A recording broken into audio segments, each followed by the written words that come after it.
पाकिस्तानी हथियारों के 13 अरब डॉलर के बरामदी ऑर्डर क्या वाकई हकीकत है? और पाकिस्तान के जंगी तैयारों के अलावा टैंक, अल खालिद, ड्रोन्स, गोला बारूद के भी एक्सपोर्ट ऑर्डर्स हैं जो चंद सालों में हमारे ज़र मुबादला ज़खायर को मुस्तहकम कर सकते हैं। बिस्मिल्लाह रहमान रहीम। सबसे पहले आपका बहुत शुक्रिया मेरी ओपिनियन लेने के लिए। देखें, कोई फिगर तो अभी आप नहीं दे सकते जब तक कि आपके कॉन्ट्रैक्ट साइन नहीं हो जाते, लेकिन इसमें यकीनन एक हकीकत है कि पाकिस्तान की दिफाई बरामदात में इजाफा होने वाला है और एक बहुत खुश आइन चैप्टर शुरू होने वाला है, जो कि जाहिर है ज़्यादातर जो है वो जहाज़ों से शुरू होगा। अच्छा। आपको यकीनन ये पता है कि पाकिस्तान अल्हम्दुलिल्लाह इससे पहले भी अपने ट्रेनिंग एयरक्राफ्ट यानी मशाक एयरक्राफ्ट एक्सपोर्ट करता रहा है और टर्की के पास सबसे बड़ा ऑर्डर था जिसमें 52 जहाज थे।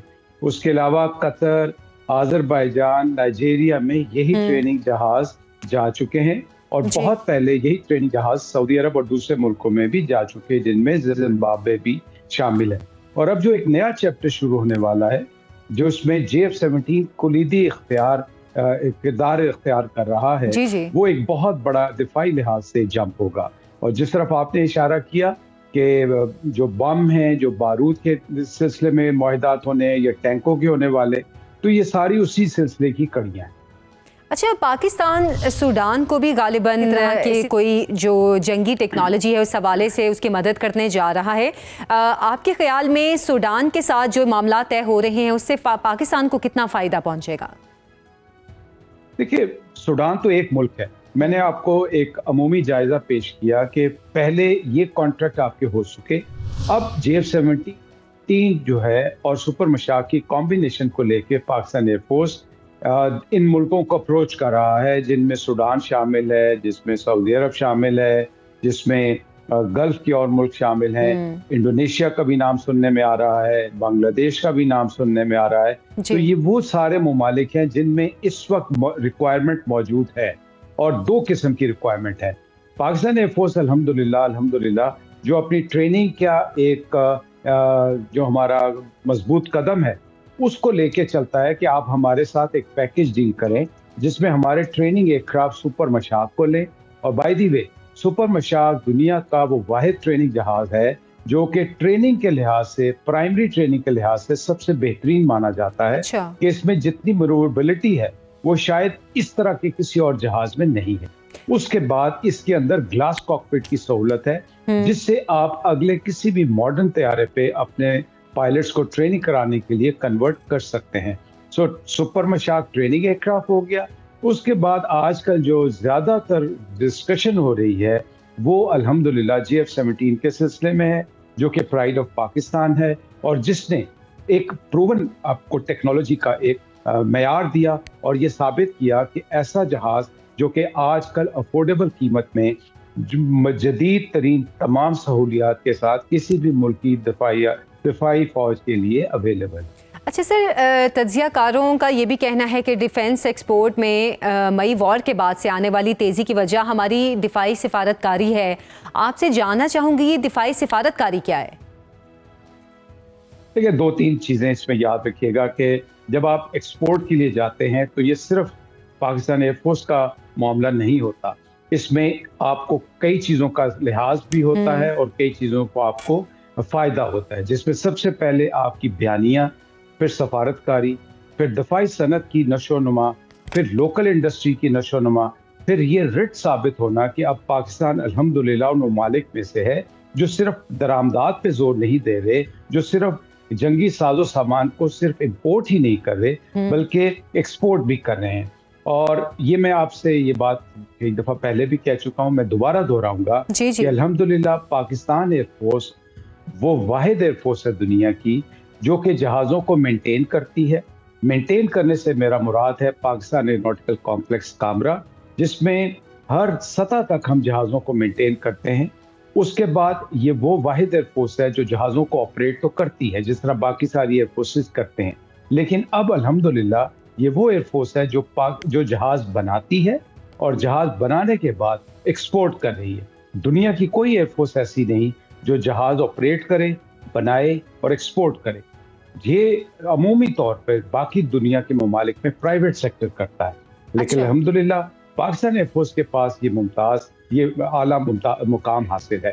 और जब आपने फरमाया कि जो दिफाई सनत में या दिफाई बयानिया क्या होता है, तो बयानिया ये होता है कि जब आप अपने आप को साबित करते हैं कि हमारे पास जो दिफाई सलाहियत है, जो हमारे पास टेक्नोलॉजी है, वो आप कॉम्बैट में प्रूव करके लेके आते हैं और ये बताते हैं कि अगर दुनिया के दूसरे ममालिक उस टेक्नोलॉजी को, जो कि matchable to any fighter aircraft around the world today and at an affordable price, so here is JF-17 aircraft. अच्छा, JF-17 की बढ़ती आलमी डिमांड को आप कैसे देखते हैं और क्या वजह है कि आज 4.5 जनरेशन का ये सस्ता और हल्का तैयारा महंगे तरीन और जदीद तरीन राफेल की मार्केट के लिए चैलेंज बना हुआ है? उसकी वजह यह है कि सबसे पहले आपने इस जहाज को खुद कंसीव किया, यानी ऑपरेटर्स ने, पाकिस्तान एयरफोर्स के पायलट्स ने, पाकिस्तान एयरफोर्स के इंजीनियर्स ने, पाकिस्तान एयरफोर्स के टेक्नीशियंस ने इसको कंसीव किया।